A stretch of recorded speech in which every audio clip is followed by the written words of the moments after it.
Hello everyone, and thank you for attending today's webinar, which will tackle the issue of connectivity in Sub-Saharan Africa and the potential of OTT video markets in the region. Before starting the presentation, I would like to briefly say a few words about data access activity. DataXis is a global business intelligence company which has offices in Europe, Americas, and Africa.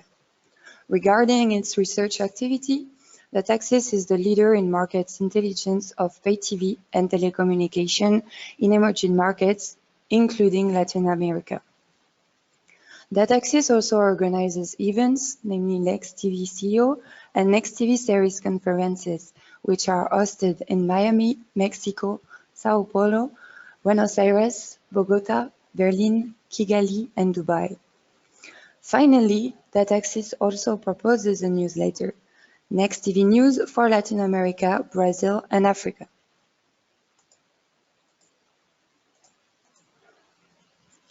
For today's presentation, my agenda will be the following. First, I will introduce broadband and connectivity specificity in Sub-Saharan Africa. Then, I will focus on the SVOD market, giving a broad overview of the main actors and markets of the regions. This would be the opportunity to shed light on the existing pay TV operators' strategies using broadband connectivity to enhance their offer with OTT video. After that, I will address the topic of AVOD market with data coming from our latest research on digital adex. And finally, we will have a look on what we expect in the 5 next years in terms of connectivity and the opportunities it can create for existing and future players. To begin the presentation, I would like to briefly recall some particularities of Sub-Saharan Africa. The region pools 46 countries, representing in 2019 1 billion inhabitants and 215 million households. Yet, this number is split unequally, and 5 big countries account for half of the population, namely Nigeria, Ethiopia, Democratic Republic of Congo, South Africa, and Tanzania. It is still mainly a rural region, with only 40% of its total population living in cities. Besides strong inequalities of settlements, the region presents high disparities in terms of revenues. Nigeria, South Africa, and Angola represent together more than 50% of the total GDP in that region, which amounted to $1,400 billion in 2017. More generally speaking, the map on the right will give you an idea of the disparities of the region in terms of GDP per capita. South Africa, Mauritius, Equatorial Guinea, Gabon, and Namibia and Botswana are the leading countries on these indicators.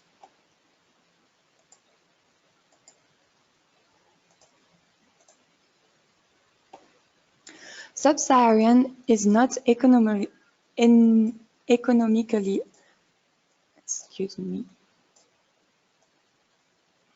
Sub-Saharan Africa is not economically as developed as the rest of the world. Also, it represents almost 12% of the total population. It only accounts for 2% of the world total GDP in 2018. Nevertheless, the region remains a significant market in terms of size and is expected to reach 1.2 billion people in 2024. The area presents an under-electrification level, which is limiting the development of telco, TV, and OTT markets. However, we can still notice that countries like Mauritius and Seychelles have a 100% electrification rate in 2018. South Africa is also well advanced in terms of electric infrastructures, contrary to many countries in French-speaking Africa, for instance. According to our forecasts, the global electrification rate of the region should reach 51% in 2024,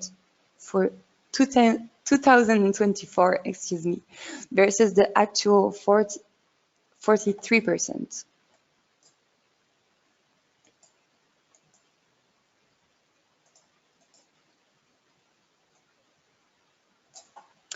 In terms of connectivity, there are currently 11 million fixed wireline broadband connections, mainly comprising of DSL. The fiber is notably growing, but its growth is mainly driven by South Africa. The cable remains marginal and is developed in punctual and historical markets like Angola, Mozambique, or Cameroon. Overall, the penetration of wired broadband is very tight in Sub-Saharan region. Only 1 in 100 people had access to a fixed internet connection in 2018. South Africa stands as an exception, representing by itself 80% of the total market, with a penetration rate of 53%. We will have the opportunity to go back to the specificities later when we will address the deployment of the OTT offers.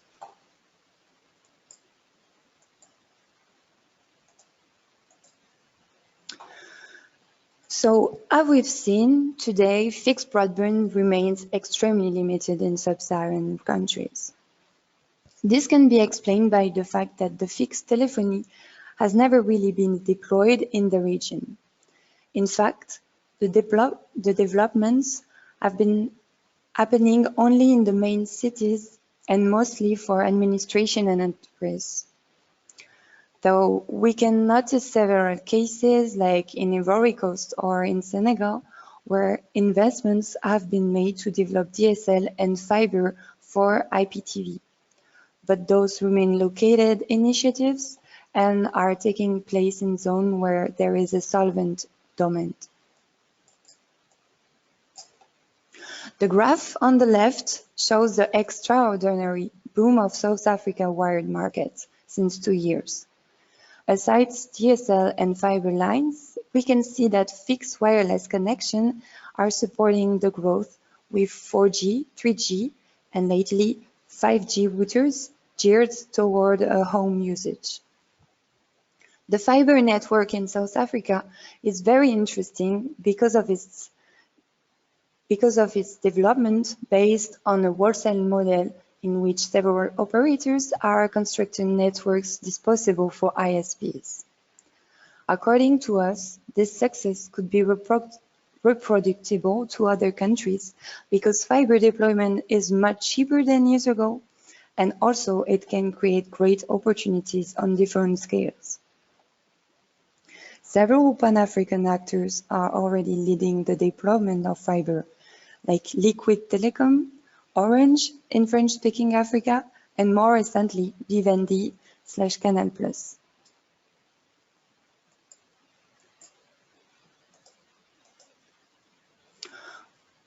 On the mobile broadband market, we can notice that 3G keeps growing and remains the first network before 4G. More and more mobile operators are offering 4G plans, but the development of the network is limited by infrastructures and the availability of affordable 4G supported devices. At the end of 2018, Sub-Saharan Africa counted 304 million mobile broadband connections, giving a 30% penetration rate. This sheds light on the fact that there is a large potential development of mobile connectivity.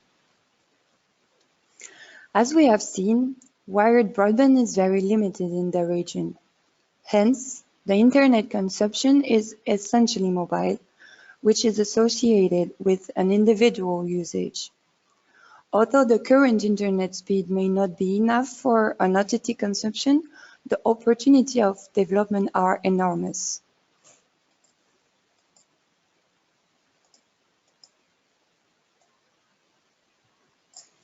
Accessibility to connected device is then a challenge for the development of a strong connectivity market. Here, we can clearly see that smartphone is the most used screen in the region, far beyond computers and even TV sets. Our forecasts underline the fact that smartphones are the installed base that will drive the demand for video in the next 5 years. This trend will be supported, among others, by the arrival of Chinese low-cost smartphones on the market. Once again, figures are to be qualified with the high share of South Africa in the total installed base of the region. But the trend remains noticeable at a global scale.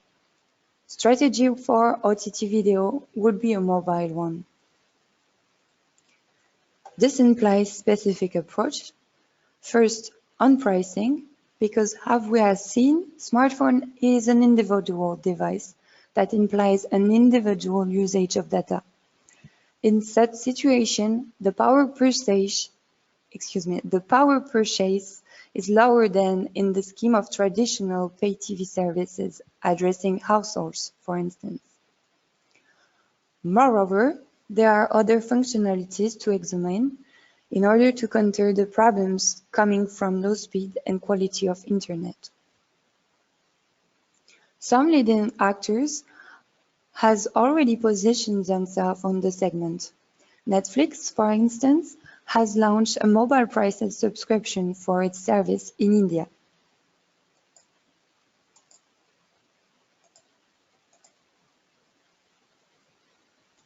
Now that we have an overview of the connectivity in Sub-Saharan Africa, we can better understand the situation of the SVOD market itself.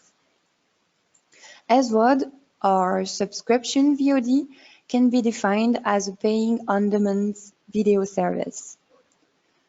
For now, the market is very limited in the region and accounts for $84 million revenues and 2.8 million subscribers in 2018. The global penetration on population is also restricted to 0.2%. This can be explained by, first, the low connectivity rate of the region, an insufficiency of local content in local languages, a still high pricing in terms of service and data, and the lack of payment methods, like credit card, for example. Except for specific actors, mainly pay TV operators, there is also few active commercialization and distribution strategy in the region. But still, the small size of SVOD market cannot be attributed to an economic incapacity of the region. Although in 2019, the SVOD revenues reaches only $150 million, it must be put in relation with the $5 billion generated by traditional pay TV.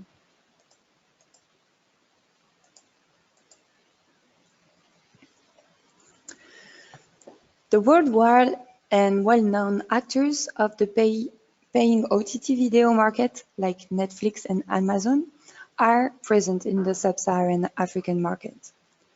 However, their strategy in terms of pricing and content are very limited and not well adapted to the state of the connectivity in the region. Aside, we can find local actors like Showmax, the SVOD service of MultiChoice, and Videoplay, the video OTT offer of Vodacom. Ultimately, there is a very wide bouquet of actors for a relatively small market. Not all of them can remain, and that is why platforms are closing. One can mention Quasi-Flix, who ended its activity in the region recently, and AfroStream, who closed in 2017, 2 years after its first launch. But it doesn't stop new actors to enter the market either. Videoplay, mentioned before, started its activity by end 2019 in South Africa, and THD24 A localized one market has arrived in the same country in July. Still, most of the market remains at the hands of the already well-implemented actors, namely Vodacom Video Play, Netflix, and MultiChoice Showmax. 60% of the subscriptions are localized in South Africa because of the favorable connectivity environment implemented since years.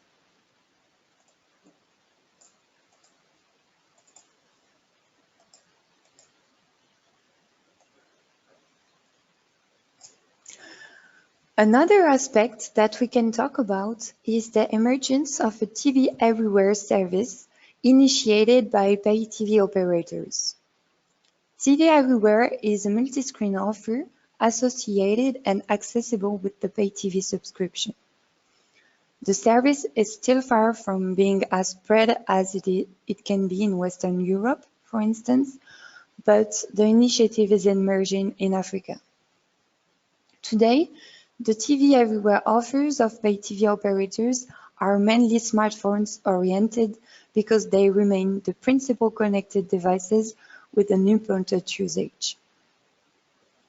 Principal challenges of the development of the service stand not in the price, but in the development of an affordable mobile broadband offer. As we have seen, 3G and 4G access are developed, but it doesn't mean that affordable internet access is generalized. That is why TV Everywhere actors work with mobile operators in partnership to offer affordable data bundles. Depending on the dynamics of this action, we estimate that TV Everywhere services activation stands around 3 and 4% of the targeted pay TV subscribers in the region. This type of offers remain marginal, but is meant to grow in the close future. The interest of this strategy is that the operator can reduce the churn while creating a potential target for its VOD offers, which are still emerging and presenting lower penetration rate. The three actors here are the principal ones, but TV Everywhere offers are not exclusive to them.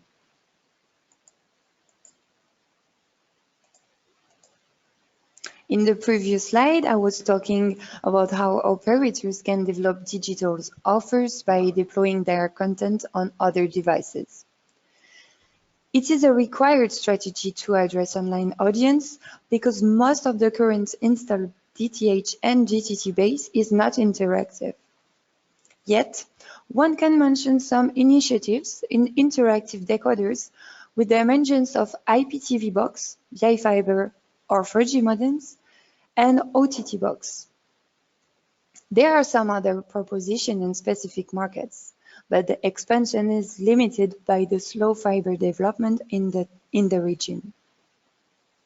Some punctual initiatives in Angola, Kenya, and South Africa allow the emergence of a new generation of advanced set-top box. Here is a sketch of the deployment of IPTV from ZAP in Angola and OTT box from Safaricom in Kenya and Cell C in South Africa. The spreading of those interactive devices allow the deployment of new value-added services like catch-up offers, OTT video services, and multi-screen solutions.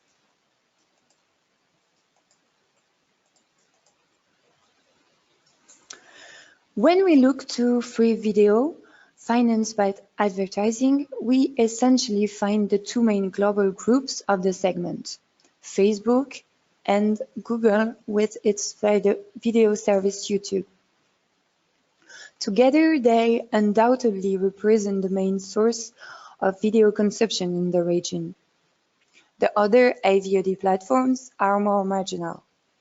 There are international services from global broadcasters like Deutsche Welle, or punctual initiatives like the Hong Kong-based View, which offers free access to some of its content. It is what we can call a freemium model. Local actors are also involved with a freemium approach like Quasi-Alfix mentioned before, or with low-cost free content like the South African TV2Go. There are very few independent platforms. Most of actors, such as broadcasters, mainly look towards Facebook and YouTube that can offer them a larger visibility. Some leading broadcasters like SABC in South Africa, TBC in Tanzania, or CRTV in Cameroon would have the possibility to drive big audiences by developing a dedicated platform. So far, their digital strategy relies essentially on their website, sometimes apps, but mainly, as we said, on Facebook and YouTube. Yet the monetization on these two media platforms has not yet been made available in all countries in Sub-Saharan Africa.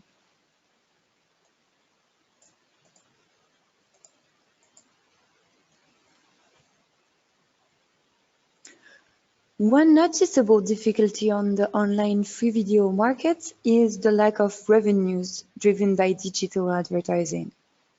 According to our recent research on digital ADEX, we estimate Sub-Saharan Africa to be worth around $660 million US, which represents around 0.23% of global digital ADEX in 2018.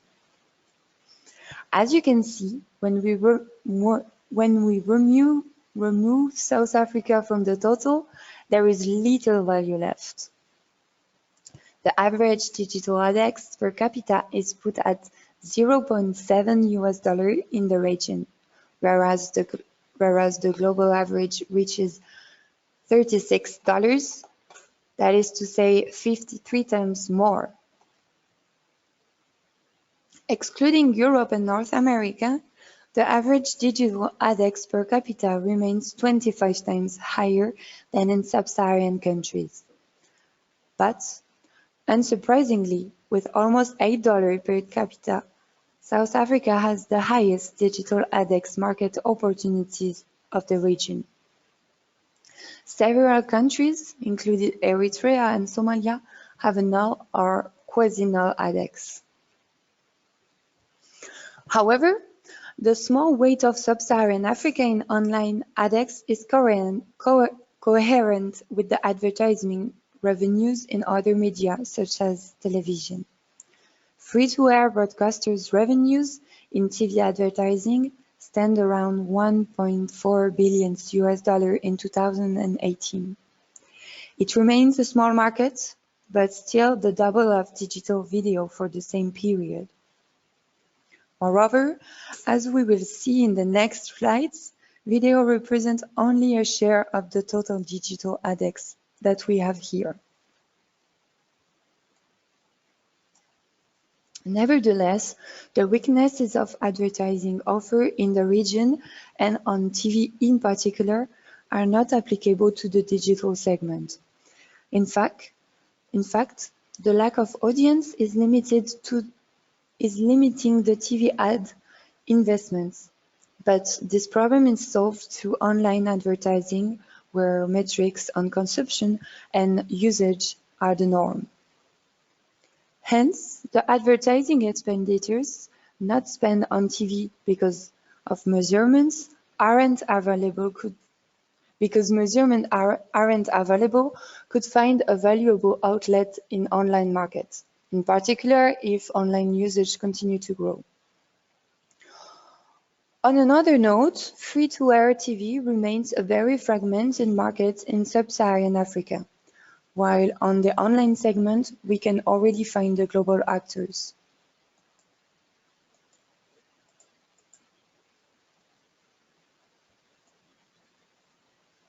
In the previous slide, we saw that the main difficulty for online advertisement investment is the limited connectivity of the region. Here, I would like to focus on South Africa to get into the specificity of digital ADEX. As you can see, video is only a part of the total digital ADEX. The other segments of digital ads, being the display, like banners or pop-up, and the search with sponsored results. In South Africa, video advertising represents 45% of the digital ADEX in 2018. It was, similarly to the rest of the world, the fastest growing medium last year. In the video segment, Facebook and YouTube account globally for more than 55% of video ads. It is safe to assume that their market shares in Sub-Saharan Africa would at least be equal, rather it exceeding this figure given the current low competitive market in the region.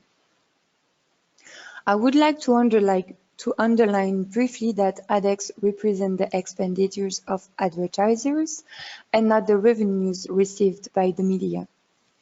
The graphs here show the state in South Africa and give an idea of how it could be in other countries of the region.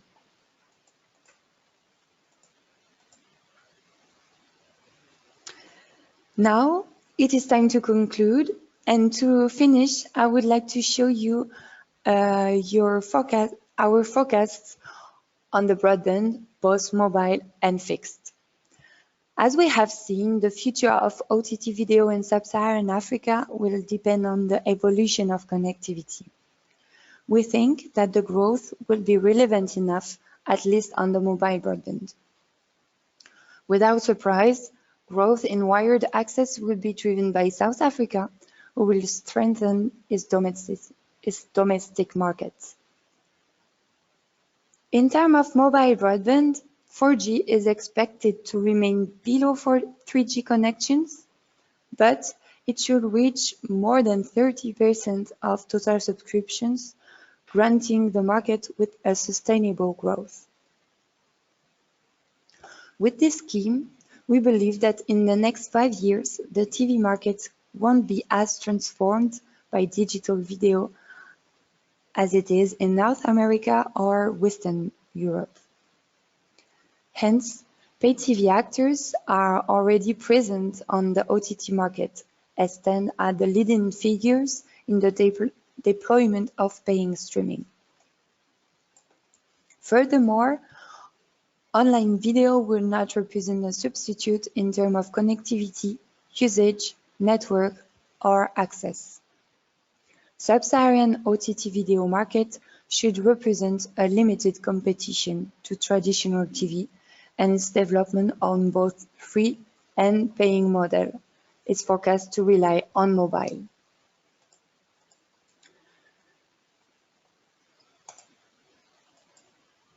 To discuss this subject, do not forget our conferences where all these questions will be debated with top executives from the main actors of the industry. This year, the 5th edition of Next TV CEO Africa will take place in Kigali, Rwanda. And yet, we have the pleasure to announce the launch of Next TV series MENA, a conference focusing on Middle East and North African markets that will take place in Dubai, the 11th June.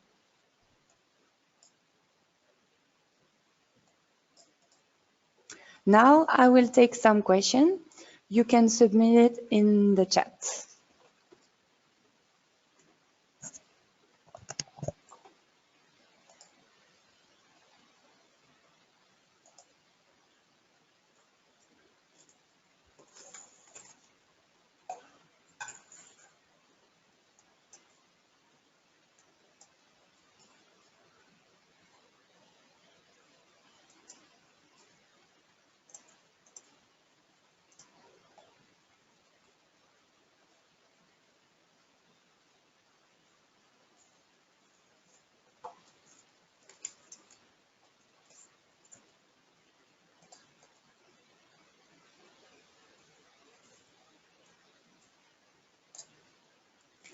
So for the question, how would you get the presentation? The presentation will be available on the website, the Dataxis website, next week.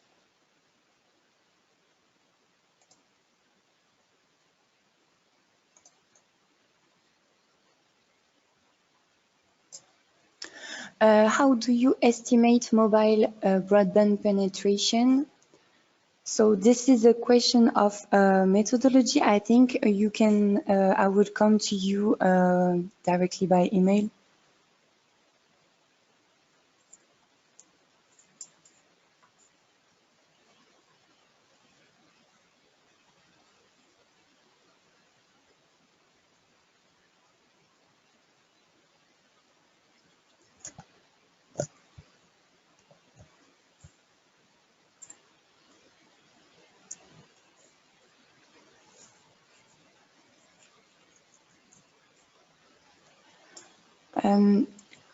What is the expectation on 5G? So we assume that 5G will have a low potential since the infrastructures are not ready yet.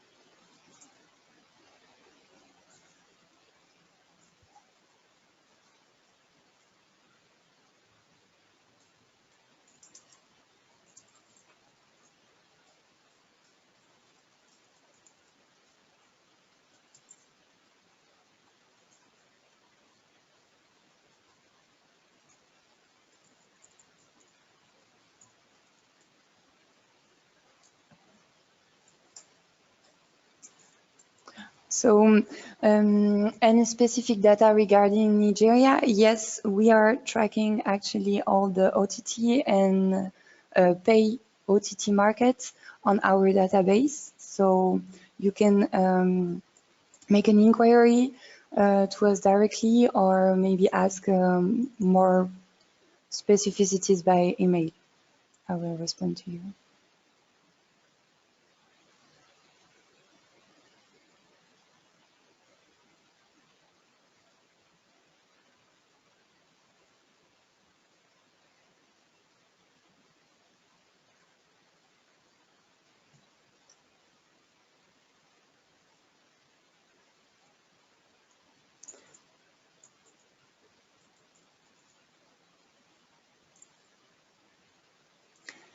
What is the projection on, VOD OTT seems to be prevalent in Sub-Saharan Africa. Is there any data on linear live OTT?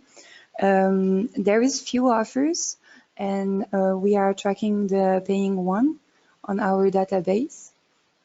But again, it's not very developed yet in the region.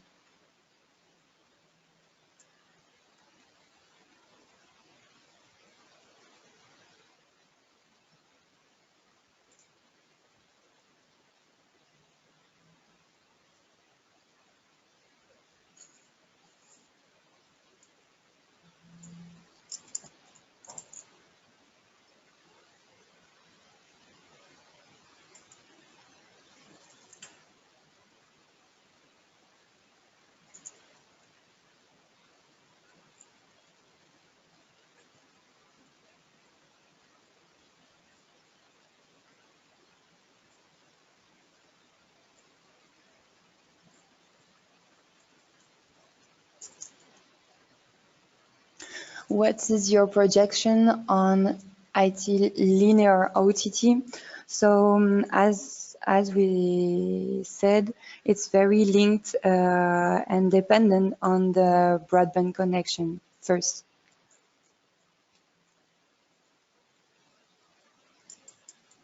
So I think that there is a lot of questions, so I will